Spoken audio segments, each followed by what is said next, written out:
Olá, eu sou a professora Keila e esta é uma videoaula de Física.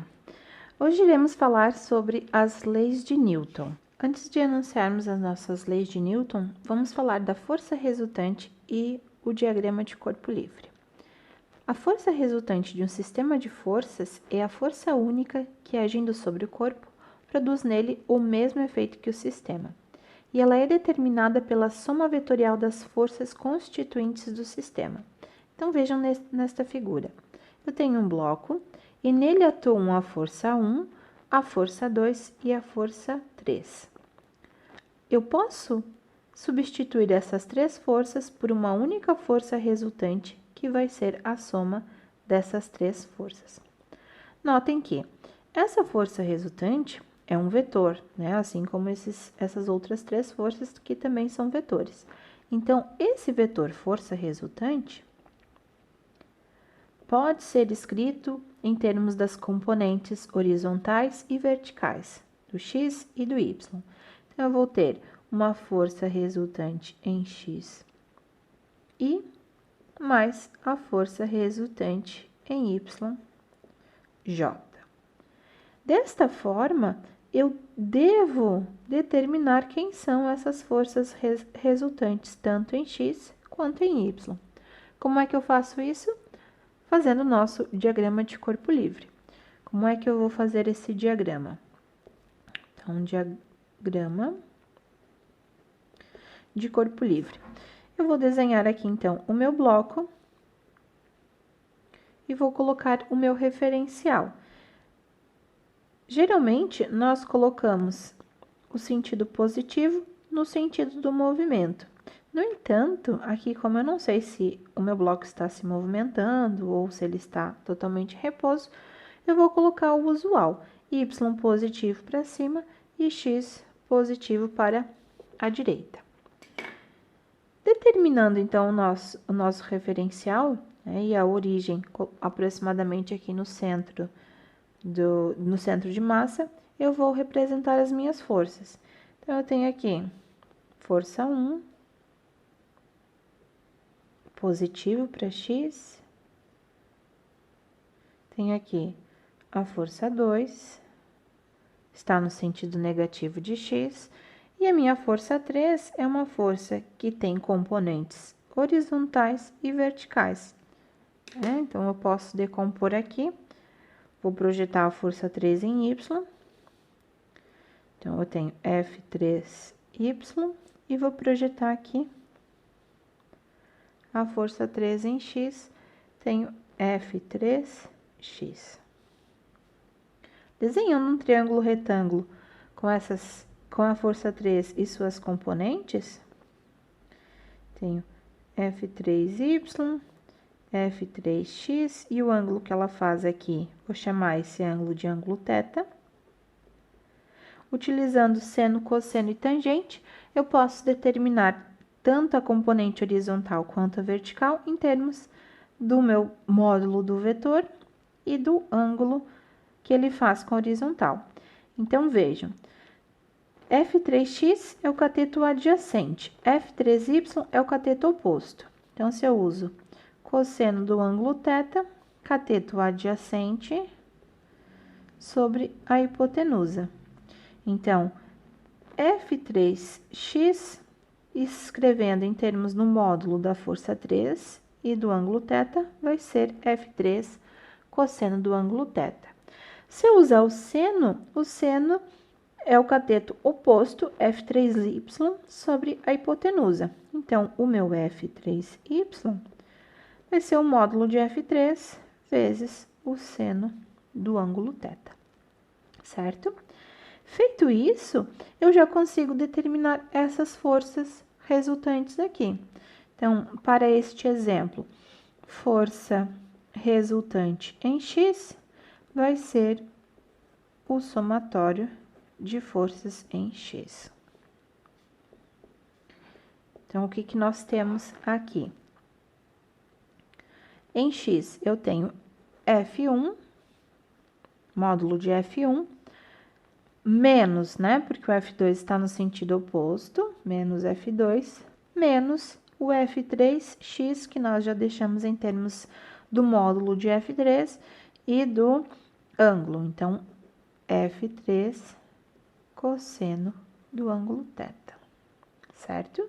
Então, esta é eu vou colocar aqui, vai ser o valor, então, da força resultante em x.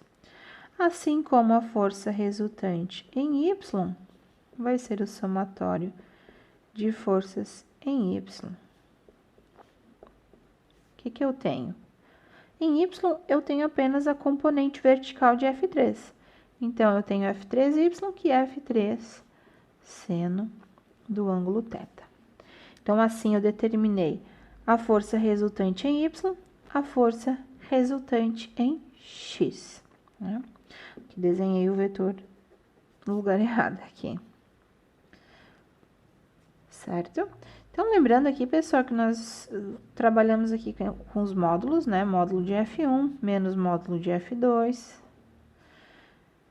menos o módulo de F3 vezes o cosseno do ângulo θ, assim como nós temos aqui módulo, só para ajustar a nossa notação, certo? Então, agora que nós vimos o que é uma força resultante, nós vamos falar aqui sobre a primeira lei de Newton. Então, considere sobre um corpo sobre o qual não atua nenhuma força resultante. Notem que eu não estou dizendo que não estão atuando sobre ele alguma força, mas sim que a força resultante é igual a zero, é nula, né? Como aqui nesse exemplo. Eu tenho força 1 e a força 2 sendo aplicado neste bloco de massa M. No entanto, quando eu faço a soma de F1 e F2, essa soma ela é igual a zero. Se o corpo estiver em repouso, ele permanecerá em repouso. Mas se o corpo estiver em movimento com velocidade constante, ele permanecerá com esse movimento.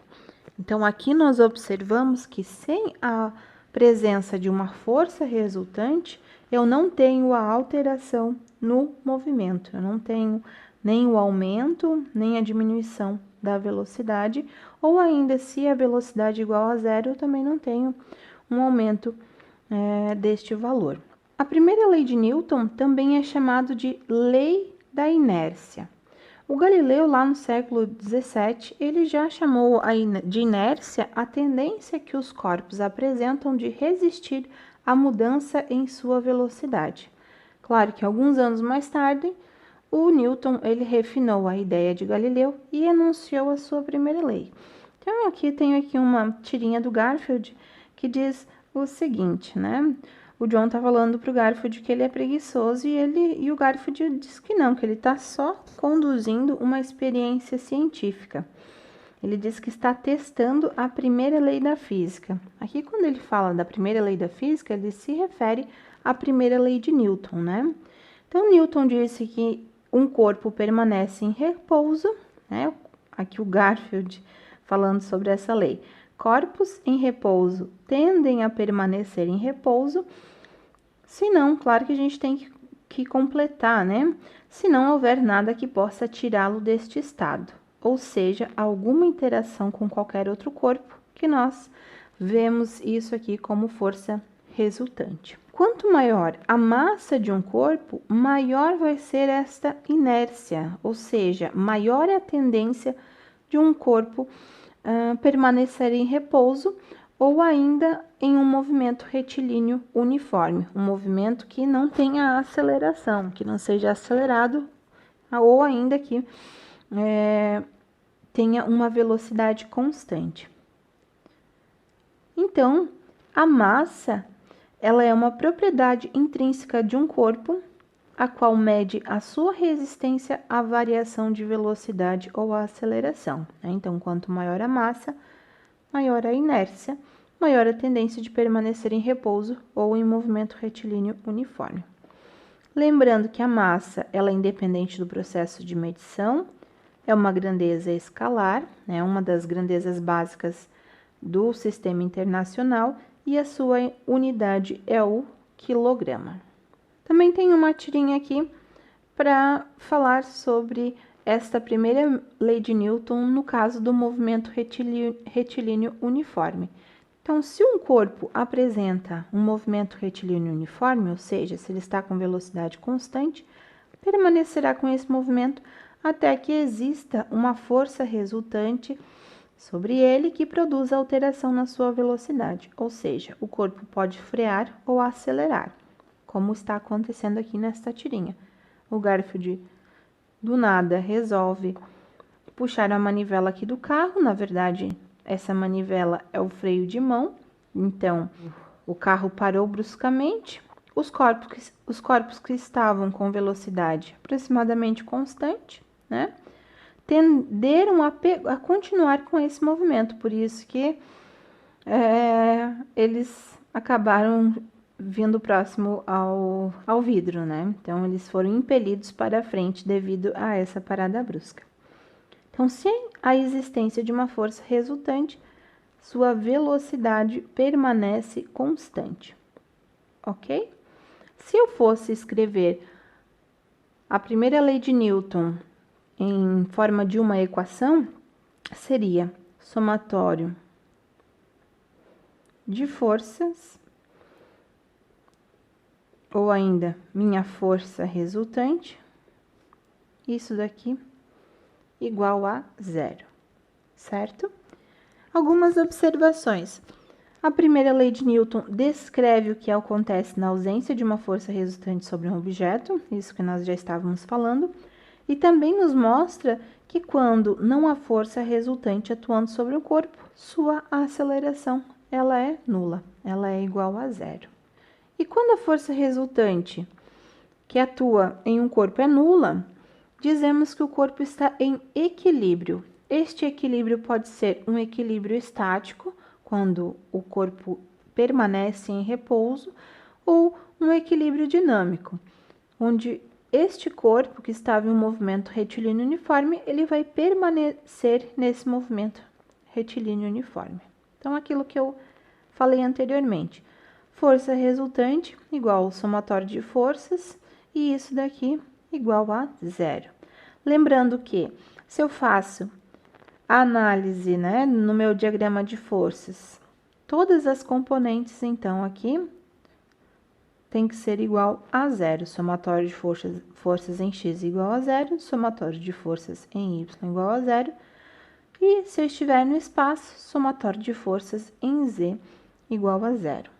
Pode acontecer, pessoal, que em uma das componentes seja igual a zero, mas as outras sejam diferentes de zero, tá? Então, não quer dizer que se eu tenho um equilíbrio, todas esses somatórios de forças têm que ser igual a zero. Por exemplo, se eu estou em um movimento que acontece apenas horizontalmente, né, vamos supor que esse movimento aqui esteja acontecendo no eixo X, e eu tenho uma velocidade aqui. Claro que se há o aumento ou a diminuição da velocidade devido à aplicação de forças, aí eu não tenho mais a primeira lei de Newton, tenho a segunda lei de Newton. Mas mesmo tendo aceleração no eixo horizontal, no eixo vertical, como não há um movimento, esse somatório de forças vai continuar sendo igual a zero, ok?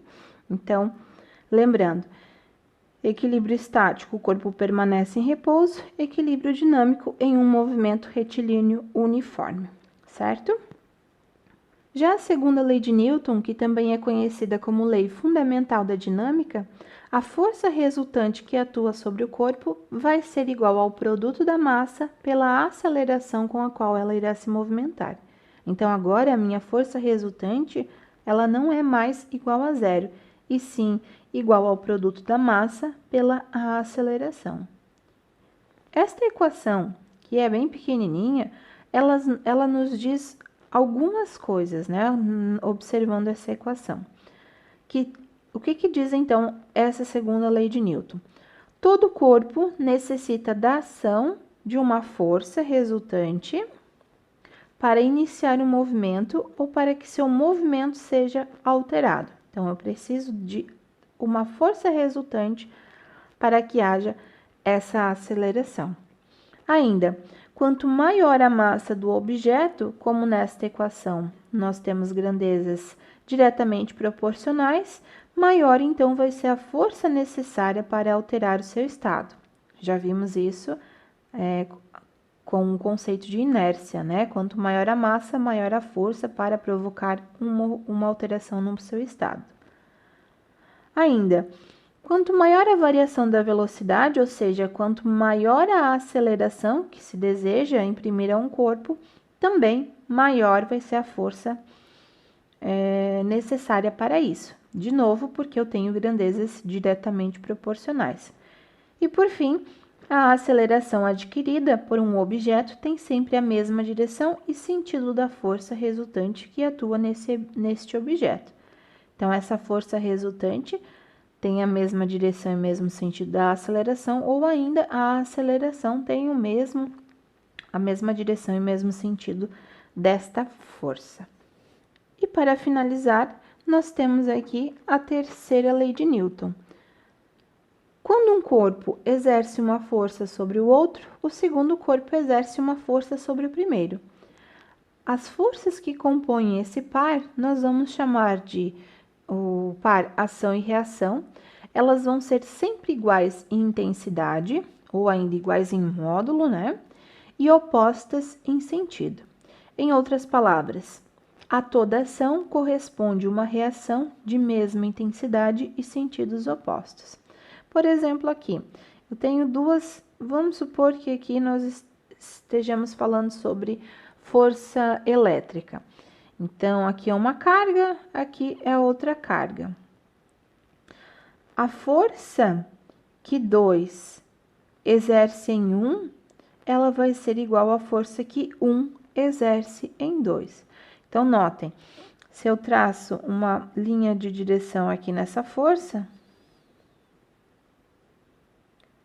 então, elas possuem a mesma direção, elas estão em uma mesma direção, elas possuem o mesmo módulo, então, esse vetor tem o mesmo tamanho, no entanto, estão em sentidos opostos.